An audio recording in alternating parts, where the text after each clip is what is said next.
നമസ്കാരം. ജ്യോതിഷ പങ്ക്തിയിലേക്ക് പ്രിയപ്പെട്ട എല്ലാ പ്രേക്ഷകർക്കും ഹൃദ്യമായ സ്വാഗതം.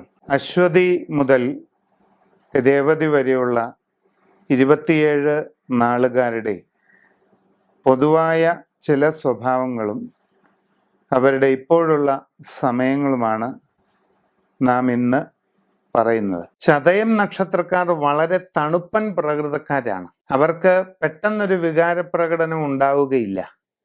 ഏത് ചിന്തകളായാലും, ദുഃഖമായാലും സന്തോഷമായാലും നിരാശയായാലും ഇങ്ങനെയുള്ള എന്ത് വികാരങ്ങളായാലും വളരെ സാവധാനം മാത്രമേ ചതയം നാളുകാരെ ബാധിക്കുകയുള്ളൂ. ഇരുത്തം വന്ന പ്രകൃതം, ആലോചിച്ചു മാത്രം പ്രതികരിക്കുന്ന സ്വഭാവം, സാവധാനം സംസാരിക്കുന്ന പ്രകൃതം, വളരെ സാവധാനം ചിന്തിച്ചു മാത്രം എന്തും ചെയ്യുന്ന പ്രകൃതം, ഇതെല്ലാം ചതയം നാളുകാരുടെ പ്രത്യേകതകളാണ്. ഇപ്പോൾ വളരെ ദോഷാത്മകമായൊരു സാഹചര്യം കാണുന്നുണ്ട്. മനസ്സിൽ വിചാരിക്കുന്ന രീതിയിൽ ഒരു കാര്യങ്ങളും സാധിക്കണമെന്നില്ല. അപ്രതീക്ഷിതമായ കാര്യതടസ്സങ്ങൾ, ഇച്ഛാഭംഗം, മനോമാന്ദ്യം ഇവയൊക്കെ ഉണ്ടാകാവുന്ന ഒരു സമയമാണ്.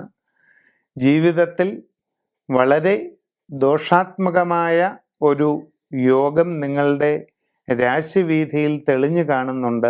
വിശദമായി സൂര്യരാശി പ്രശ്നം ചിന്തിച്ച് ഇതിൻ്റെ കാരണങ്ങൾ കണ്ടെത്തി ഉചിതമായ പരിഹാര കർമ്മങ്ങൾ ചെയ്ത് തന്നെ ഇത് പരിഹരിക്കുന്നതാണ് നല്ലത്.